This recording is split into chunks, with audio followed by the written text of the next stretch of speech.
ஒரு சில முட்டாள் ஜென்மங்கள் கொச்சப்படுத்துகிறார்கள். விஜய் அரசியலுக்கு வந்தால் என்ன, வராட்டி என்ன? சீமான் அரசியலுக்கு வந்தால் என்ன, வராட்டி என்ன? மாவீரர்கள் புனிதமானவர்கள். புலிகள் என்பது ஒரு பாரதூரமான ஒரு கட்டமைப்பு. இன்றைக்கு கேவலங்கட்ட அரசியல் பேசிக் கொண்டிருக்கிறவர்கள் கடந்த நாட்களிலே 4 நாட்களாக பருத்தித்துறை கடல் பிரதேசத்திலே காணாமல் போன மீனவர்களை நிறைய அரசியல்வாதிகளுக்கு நல்ல ஒரு படிப்பினையை படித்து விடுவார்கள். பொறுத்திருங்கள், காலம் பதில் சொல்லும். மே 18, 2009 மே 18 விடுதலை புலிகளுடைய அத்தியாயம் முடிந்தது. இனி விடுதலை புலிகளின் மீளுருவாக்கம் இல்லை.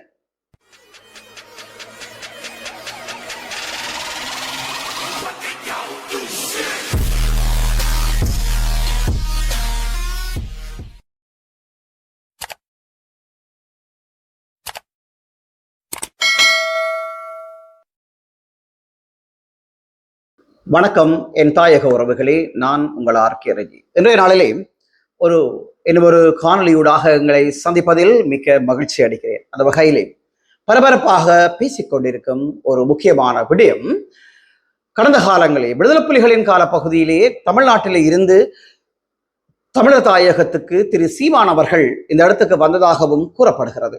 இந்த வகையிலே விடுதலை புலிகளின் தேவை கருதி இந்த இடத்திலே சீமானவர்கள் தமிழர் தாயகத்திலே வந்திருந்த போதும் அவருடைய வேலைத்திட்டங்கள் முடிந்த பின்பு அங்கிருக்கின்ற விடுதலை புலிகள் அமைப்பில் இருந்தவர்களையோ அல்லது அங்கு இருந்த தமிழ் மக்களையோ தேடி சென்று இரவிலே இங்கே விபச்சார விடுதிகள் இருக்கின்றனவா என்றெல்லாம் விசாரித்திருப்பதாக பாராளுமன்ற உறுப்பினர் அர்ஜுனா ராமநாதன் அவர்கள் ஒரு செவியிலே குறிப்பிட்டிருக்கின்றார். ஒட்டுமொத்தமாக எங்களுடைய தமிழர்களுடைய கலாச்சாரத்தை இந்த அர்ஜுனா ராமநாதன் அவர்கள் தோண்டி புதைக்கிறாரா?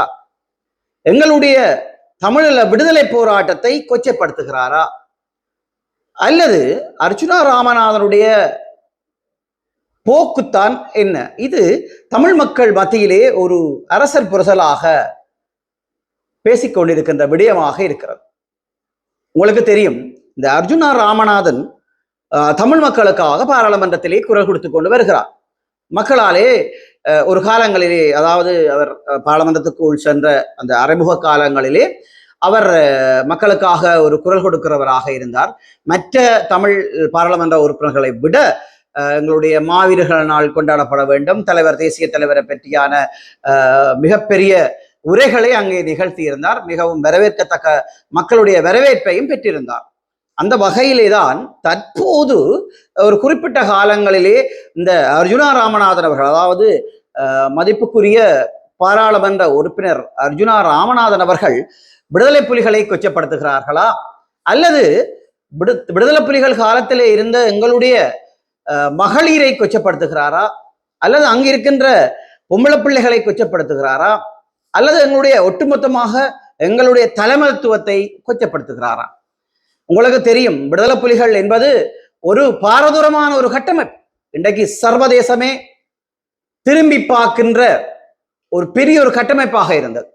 விடுதலை புலிகள் என்றால் அது ஒரு தெய்வீகம் நிறைந்தது. விடுதலை புலிகளை யாரும் விரல் மடித்து விடுதலை புலிகளுடைய நிர்வாகத்தையும் சரி அல்லது விடுதலை புலிகளுடைய கட்டமைப்புகளையும் சரி யாரும் குறை கூற முடியாது. அந்த அளவுக்கு விடுதலை புலிகள் அவருடைய நிர்வாகத்தை செவ்வன செய்திருந்தார்கள். ஆனால் இந்த விடுதலை புலிகளை பற்றி நான் நினைக்கிறேன், பாராளுமன்ற உறுப்பினர் அர்ஜுனா ராமநாதன் அவர்களுக்கு விடுதலை புலிகளை பற்றிய விவரங்கள் நான் நினைக்கிறேன் தெரியவில்லை என்று நினைக்கிறேன். நாங்கள் ஒரு நேரம் அர்ஜுனா ராமநாதனை வெளியில கொண்டு வந்திருக்கின்றோம். கூடுதலாக நான் அல்ல, என்னை போன்றவர்கள். ஆனால் விடுதலை புலிகளை குறை கூறும் வரைக்கும் அல்லது விடுதலை புலிகளுடைய காலத்திலே விபச்சார விடுதிகள் இருந்ததாக என்ற ஒரு கேள்விகளை அர்ஜுனா ராமன் முன்வைத்திருக்கிறார் என்று சொன்னால் அது முக்கியமாக தமிழ் மக்களாலே ஏற்றுக்கொள்ளப்படாத ஒரு விடயம். அந்த நேரத்திலே விடுதலை புலிகளின் தலைவர் பிரபாகரன் விபச்சார விடுதி நடத்தினாரா? உங்களுக்கு எல்லாருக்குமே தெரியும், இன்று புலம்பெயர் தேசத்திலே வாழ்கின்ற எங்களுடைய புலம்பெயர் உறவுகள் ஒவ்வொருத்தருக்கும் தெரியும் வன்னியிலே எப்படி இருந்தது, வன்னியிலே இருந்தவர்கள் எப்படி ஒரு கட்டுக்கோப்பாக இருந்தார்கள். ஆனால் விடுதலை புலிகளின் விடுதலை புலிகளை பற்றிய அடிப்படை தெளிவற்றவர்கள் சிலர் கூறி வருகிறார்கள். ஆனால் உங்களுடைய அரசியல் தேவைகளுக்காக நீங்கள் எது வேணாலும் சொல்லுங்கள், என்னை பற்றி பேசுங்கள், அல்லது வேறு ஒருவரை பற்றி பேசுங்கள், யாரை பற்றி எது வேணுமானாலும் பேசுங்கள். தயவு செய்து உங்களுக்கு நாங்கள் ஒன்றை மட்டும் கூறுகின்றோம், எங்களுடைய போராட்டம் புனிதமானது, எங்களுடைய மாவீரர்கள் புனிதமானவர்கள். அதற்கும் உங்களுக்கும் ஏதாவது சம்பந்தம் இருக்கா இல்லையா என்பது எனக்கு தெரியவில்லை. ஆனால் எங்களுடைய போராட்டத்தை கொச்சப்படுத்தாதீர்கள், எங்களுடைய புனிதமானவர்களை கொச்சப்படுத்தாதீர்கள். இன்றும் சரி எப்பவும் சரி, இன்று தமிழனாக இந்த உலகத்திலே ஒவ்வொரு தமிழனும் தலை நிமிர்ந்து இருப்பதற்குரிய காரணம் அந்த புனிதமானவர்கள். உங்களுக்கு எல்லாருக்குமே வடிவாக தெரிந்த விஷயம், ஒரு சில முட்டாள்கள் இந்த விடுதலை போராட்டத்தை கொச்சப்படுத்துகிறார்கள். ஒரு சில முட்டாள் ஜென்மங்கள் கொச்சப்படுத்துகிறார்கள். யாரை கொச்சப்படுத்துகிறார்கள்? எங்களுடைய மாவீரர் செல்வங்களை. யுத்தம் முடிந்து விட்டது, இனி அதற்கு உருவாக்கம் என்றது பொய்யான விடயம், பொய்த்து விட்டது. தேசிய தலைவர் இருந்த காலப்பகுதியிலே புறப்படாத எந்த தமிழர் தாயக பிரதேசமும் இனிமேல் எங்களுக்கு கிடைக்கப் போவதில்லை. அது திண்ணம். சும்மா பூச்சாண்டி காட்டுகிறார்கள் இந்த தமிழ் அரசியல்வாதிகள், குறிப்பிட்ட ஒரு சிலர். அவனார் ஒருதன் இயக்கப்பாட்டை படித்ததற்காக அரசு பண்ணி கொண்டு போனார்கள். காரணம் சொல்லுகிறார்கள், இவர் மீளுருவாக்கம் என்று சொல்லி. 30 வருஷமாக ஆயுதமேந்தி போராடிய ஒரு போராட்டம் தோல்வி அடைந்தது. ஆனால் அப்ப கிடைக்காத எங்களுடைய கோரிக்கைகள் அந்த கிளிநொச்சி படியனுடைய பாட்டிலேயே கிடக்க போகிறது. சும்மா அவன் சொல்லுகிறான் இவன் சொல்லுகிறான் என்றெல்லாம் சொல்லி இங்கிருக்கின்ற இளைஞர்களை உசுப்பேத்தி உங்களுடைய அந்த கேவலங்கட்ட அரசியல் தேவைக்காக எங்களுடைய இளையோர்களை அல்ல எங்களுடைய இளைஞர்களை, எங்களுடைய வருங்கால சந்ததியினரை நீங்கள் அதுக்கு பாவிக்க வேண்டாம் பகடக்காயாக. அன்றை எங்களுடைய யாழ் பல்கலைக்கழகத்திலே ஒரு மிலேச்சத்தனமான சம்பவங்கள் நடந்து வருகிறது. அதை யார் செய்தார்கள் என்று தெரியவில்லை. அந்த பல்கலைக்கழகத்திலே மூவின இளைஞர்களும் படித்து வருகிறார்கள். ஆனால் அதை யார் செய்தார்கள் என்பது இன்னும் உறுதிப்படுத்தப்படவில்லை. நாங்கள் பல காலங்களாக பலதை இழந்திருக்கின்றோம், எங்களுடைய வாழ்க்கையை தொலைத்திருக்கின்றோம். இன்று எங்களுடைய இளைஞர்கள், தமிழர் பிரதேசத்திலே வாழுகின்ற இளைஞர் யுவதிகள் எண்ணிலடங்காதவர்கள். ஆனால் அவர்கள் பெரிய பெரிய படிப்புகளை படிக்கக்கூடிய கெட்டிக்காரர்கள். ஆனால் இந்த விடுதலை போராட்டம் என்று சொல்லி ஒன்று துவங்கிய பின் நிறைய பேருடைய வாழ்க்கை அதிலே அடங்கி இருந்தது. விடுதலை போராட்டத்துக்குள்ளே இருந்தார்கள். அவருடைய திறமைகளை வெளியில கொண்டு வர ஒரு தகுதியற்றவர்களாக இருந்தார்கள், நாதியற்றவர்களாக இருந்தார்கள். தற்போது எல்லாமே முடிந்து விட்டது. எங்களுக்கென்று ஒரு தலைவன் இருந்தான், எங்களுக்கென்று சொல்லி ஒரு ஆளுமை இருந்தது, எல்லாமே இருந்தது. ஆனால் தற்போது எங்களுக்கென்று எல்லாமே முடிந்து விட்ட நிலையிலே நாங்களும் இந்த சகோதரமொழி பேசுகிறவர்களும் எல்லோருமே சமமான முறையிலே இருக்க வேண்டும் என்றதை இங்கிருக்கின்ற எல்லா மக்களும் விரும்புகிறார்கள். எங்களுடைய புலம்பெயர் தேசத்தில் இருக்கிற என்னுடைய அன்பு உறவுகளும் அதைத்தான் விரும்புவார்கள். உங்களுடைய அரசியல் சொற்ப தேவைகளுக்காக, இந்த சாக்கடை அரசியல் செய்வதற்காக எங்களுடைய இளையோர்களை நீங்கள் பலி கொடுக்காதீர்கள். விடுதலை போராட்டம் என்றது 2009ஆம் ஆண்டு மே மாதம் 18ஆம் தேதியோடு முற்று பெற்று விட்டது. இனி யாரும் அதற்கு பிள்ளையார் சொல்லி போட முடியாது. இதை நாங்கள் தெளிவாக சொல்லுகின்றோம். நீங்கள் போராடப் போகிறீர்களா? புலம்பெயர்த்தில் இருக்கிற கத்திரவர்கள்னாலும் சரி, போராடப் போகிறீர்களா? இங்கே வாருங்கள். நீங்கள் இருந்து கொண்டு போராட்டத்தை பற்றி கதைக்காதீர்கள். உங்கு இருந்து கொண்டு நீங்கள் இந்த போராட்டத்தை சம்பந்தமாக பேசிக்கொண்டிருக்கிறபடியாலே இங்கிருக்கின்ற முன்னாள் போராளிகளுக்கு பாரதூரமான விளைவுகளை சந்திப்பது முன்னாள் போராளிகள். என்று எம்மை போன்ற பல முன்னாள் போராளிகள் பல வருடங்கள் பூசா சிறைச்சாலையிலேயே சிறைவாசங்கள் அனுபவித்து பல சித்திரவதைகளை அனுபவித்து தற்போது அவர்கள் ஒரு பொது வாழ்க்கையை வாழ்ந்து கொண்டிருக்கிறார். ஆனா நீங்கள் விடுதலை புலிகள் என்றால் என்ன என்று தெரியாத நாதாரிகள் விடுதலை புலிகளை பற்றி பேசுறதும் விடுதலை புலிகள் விபச்சாரம் நடத்துறது சொல்றதும் வெக்கமா இல்லை இது உங்களுக்கு? யார் பேசினாரோ பேசவில்லை என தெரியவில்லை. எங்களுக்கு யாருக்கும் பயம் இல்லை. நாங்கள் எவ்வளவோ எத்தனையோ பேரே பார்த்து வந்து விட்டோம். இந்த அடிவரடிகளுக்கெல்லாம் பயப்பட போறதுக்கு நாங்கள் ஆக்கள் அல்ல. நாங்கள் மட்டுமல்ல, எங்களை போன்றவர்கள் கூறுகிறார்கள். நேற்றைய நாளிலே எங்களுடைய சகோதர மொழி பேசுகிற சிங்கள சகோதரர் ஒருவர் கூறியிருந்தார், நான் எங்களுடைய தலைவர் பிரபாகரனை நான் எங்கேயோ வைத்திருக்கின்றேன் என்று சொன்னார். அவர் சாரளமாக தமிழ் பேசுவார். கூறியிருந்தார் அவர், நான் தலைவர் பிரபாகரனை நான் எங்கேயோ வைத்திருந்தேன் என்று சொன்னார். அவருடைய படையணிகளை நான் பெருமிதப்படுத்தி இருந்தேன் என்று சொன்னார். அங்கு பெண்களுக்கு மிகப்பெரிய பாதுகாப்பு இருக்கென்று நான் அறிந்தேன் என்று சொன்னார். இதைத்தான் ஊடகவியலாளர் ஆனந்த் இயக்காவும் கூறியிருக்கின்றார். தான் ஒரு நாள் இரவு முழுவதும் ஆண் போராளிகளுடன் இருந்தேன். அந்த இடத்திலே நான் ஒரு தனிய ஒரு பெண்ணாக இருப்பதை நான் உணரவில்லை. நான் ஒரு பாதுகாப்பாக இருப்பதை நான் உணர்ந்தேன் என்று சொல்லி, படிக்காதவர்கள் தெரியாதவர்கள் அதை எடுத்து பாருங்கள். விடுதலை போராட்டத்தை நீங்கள் என்ன வேணுமானாலும் உங்களுடைய அரசியல் தேவைகளுக்கு கதையுங்கள். விடுதலை போராட்டத்தை பற்றியோ அல்லது விடுதலை போராட்டத்திலே பங்கு பற்றிய எங்களுடைய தெய்வங்களாக இருக்கின்ற எங்களுடைய மாவீரர்களை பற்றியோ கதைப்பதற்கு உங்களுக்கு எந்த அதிகாரம் இல்லை. அப்படி கதைப்பீரலாக இருந்தால் காலப்போக்கிலே நிறைய விஷயங்களை நீங்கள் எதிர்கொள்ள வேண்டிய நேரிடும். வன்னியிலே வாழ்ந்தவர்கள் விபச்சாரிகளா? யார் இந்த மொக்குத்தனமான ஒரு கேள்வியை உங்களுக்கு சொன்னது? யாரோ ஒருவன் சுவிஸ் நாட்டிலே இருந்து கூறுகின்றான் வன்னியிலே விபச்சார விடுதி நடத்தப்பட்டதுன்னு சொல்லி. அவனை முதல் யார் என்று விசாரியுங்கள். அவன் மாற்று ஒட்டுக்குழுக்களாக இருக்கலாம், அல்லது வேற ஒரு அமைப்புகளாக இருந்து வந்தவனாக இருக்கலாம், அல்லது விடுதலை புலிகளாலே பாதிக்கப்பட்டவனாக இருந்திருக்கலாம். அதையெல்லாம் ஒரு பொது ஊடகங்களில் வந்தா பேசுவீர்கள். என்ன மருதர் குளரை கொண்டிருக்கின்றார்? விடுதலை புலிகள் அப்படி, விடுதலை புலிகள் இப்படி என்று. நாங்கள் ஒன்றை கூறுகிறோம், எங்களுடைய ஒரு குடும்பத்திலே 5 பேர் இருக்கின்ற குடும்பத்திலே 500 பிரச்சனைகள் இருக்கிறது. விடுதலை புலிகள் என்பது ஒரு பல்லாயிரக்கணக்கான போராளிகளை கொண்ட ஒரு பெரிய ஒரு கட்டமைப்பு. அதைவிட தமிழர்களை கொண்டு நடத்துவது என்பது பெரிய ஒரு சவாலான விடயம். அந்த சவாலான விடயத்தை சாதித்து காட்டியவர்கள் தான் எங்களுடைய தலைவர்கள். உன்னுடைய மாமாவை சுட்டிருக்கலாம், அல்லது உன்னுடைய சித்தப்பனை சுட்டிருக்கலாம். சும்மா ரோட்டில் நின்றவங்களை அவை சுட்டாங்களா?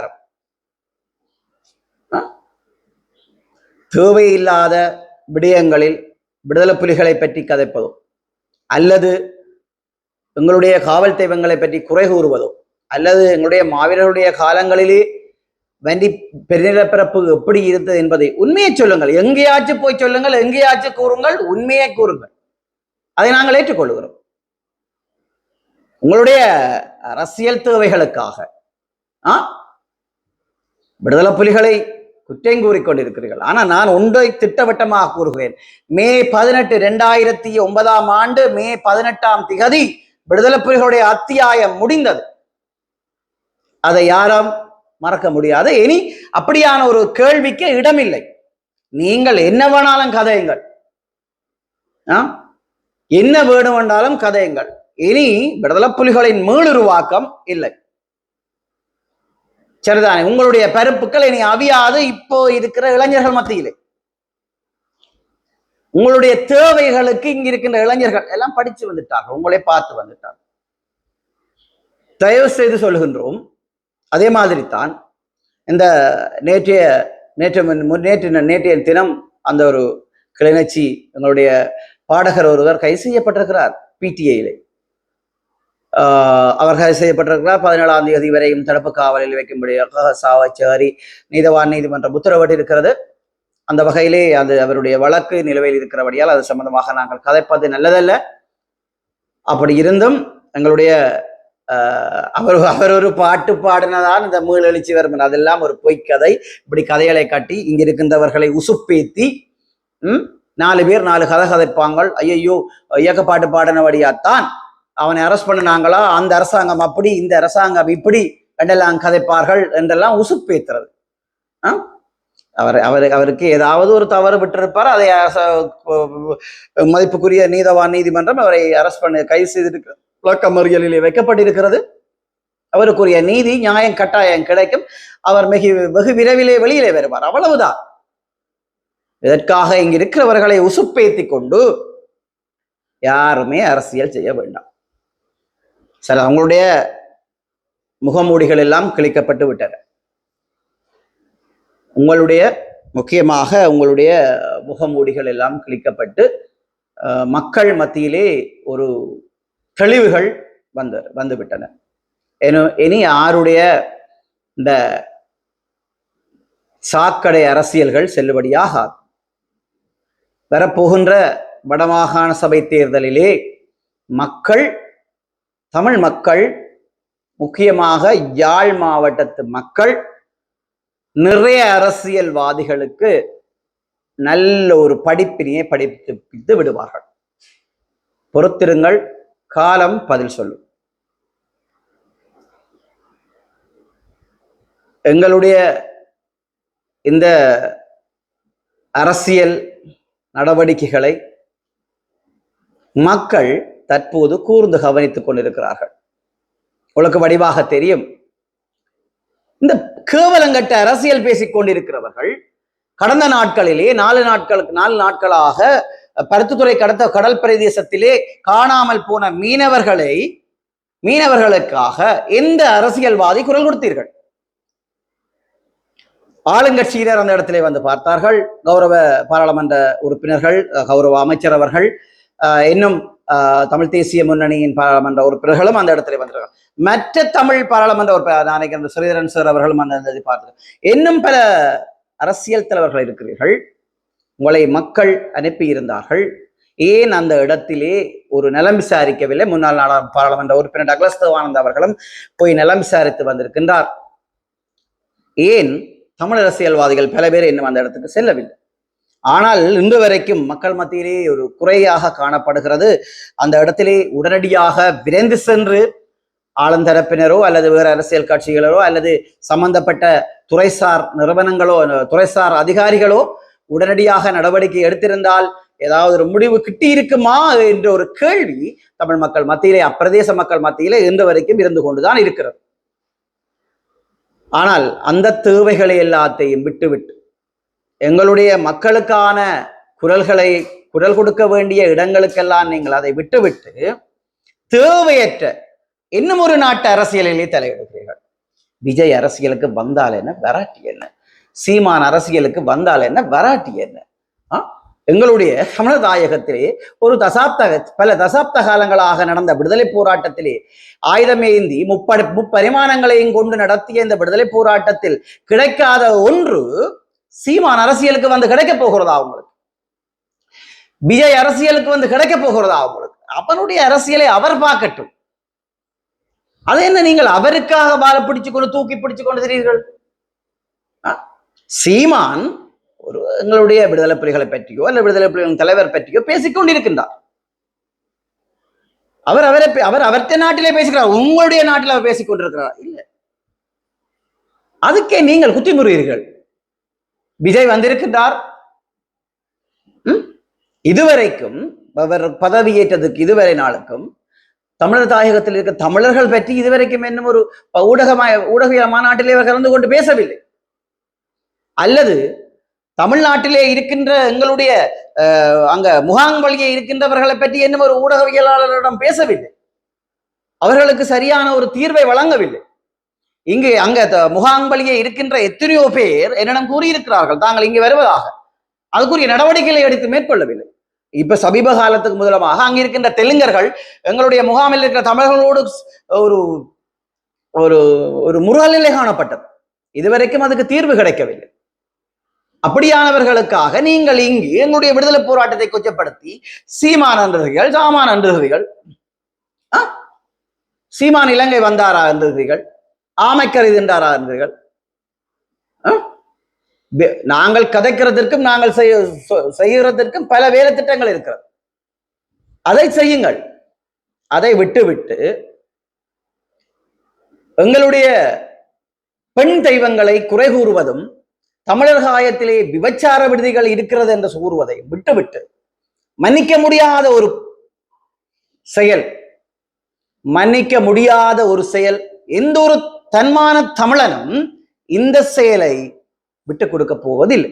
இந்த இப்படி கூறியவரை அது யாராக இருந்தாலும் அவரை விட்டுக் கொடுக்க போவதில்லை. அவர் சும்மா தயவு செய்து எங்களுடைய விடுதலை போராட்டம் சம்பந்தமாகவோ அல்ல விடுதலை போராளிகள் சம்பந்தமாகவோ அல்ல உங்களுடைய மாவீரன் செல்வங்கள் சம்பந்தமாகவோ அல்லது அந்த காலங்களில் இருந்த எங்களுடைய தேசிய தலைவரின் காலப்பகுதியில் இருந்த கட்டமைப்புகள் பற்றிய குறை கூறுவதை விட்டுவிட்டு மக்கள் உங்களை ஒரு நல்ல இடத்திலே வைத்திருக்கிறார்கள், அதற்கான தேவைகளை செய்யுங்கள். மக்கள் என்னத்திற்காக உங்களுக்கு இந்த வாக்குகளை அள்ளி வழங்கினார்களோ அதை மட்டும் செய்யுங்கள். மக்களுக்கு தேவையானவற்றை கதையுங்கள்.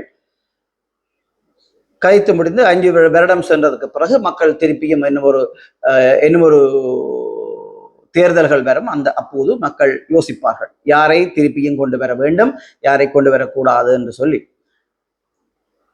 அதுக்கப்புறம் தமிழ் மக்கள் சரியான முடிவெடுப்பார்கள் என்று நான் நினைக்கின்றேன். இன்னும் ஒரு காணொலியை உங்களை சந்திக்கும் வரை உங்களிடமிருந்து விடைபெற நான் உங்கள் ஆர்கே. நன்றி.